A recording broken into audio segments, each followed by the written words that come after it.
You know the saying, hip-hop was set out in the park.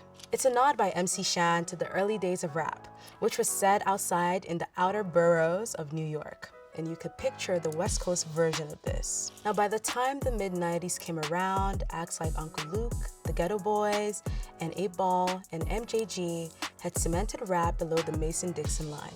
Then came OutKast.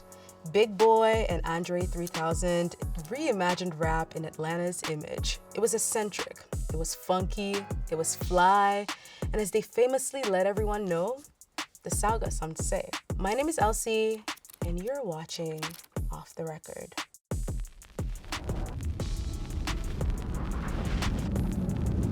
Now, Atlanta has been hip-hop rap's capital for some time now, but at the time, it wasn't always so inevitable. Enter OutKast.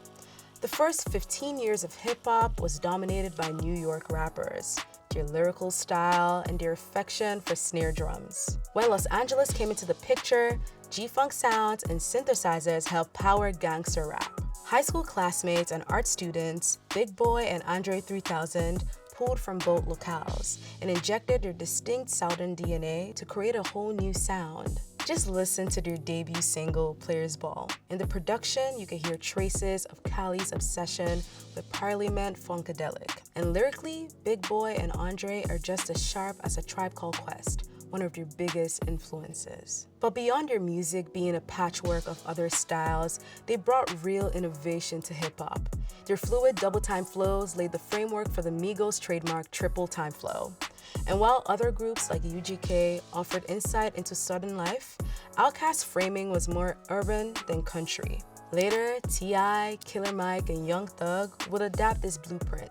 OutKast's debut, Southern Playlistic Cadillac Music, earned critical acclaim and went on to sell over 1 million records. But Boi and Andre were just getting started. Hip-hop as a whole was still focused on the coasts and overlooking OutKast. In 1994, at the Source Awards, the group won in the Best Newcomer category. But on that night, as the East Coast-West Coast feud began to simmer, Andre spoke up for the dirty when he declared, "The South got something to say." OutKast's sophomore album, Aliens, found Boi and Andre taking full creative control over their career. They went deeper into their Atlanta origin story, fascinating listeners with their tales of life in East Point and Buckhead on songs like Elevators and Over the Woods. Throughout their career, critics have tried to drive a wedge between Andre and Boi, but the pair doubled down on each with Aquemini, a made-up word that combined their zodiac signs.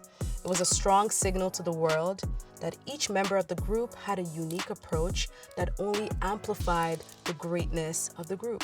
Everything crystallized with Speakerboxxx, The Love Below, a double album that consisted of a solo project from each member that they worked on together. It was the pair's first album to notch a #1 on Billboard's album chart. And each of their singles, Hey Ya and The Way You Move, both were #1 hits. The legacy of Speakerboxxx, The Love Below can be found in double albums like Drake's Scorpion or the heavy topical element in Kendrick Lamar's Mr. Morale and the Big Steppers. An OutKast family tree runs as long as the interstate. We're talking Future, Janelle Monáe, Childish Gambino, just to name a few.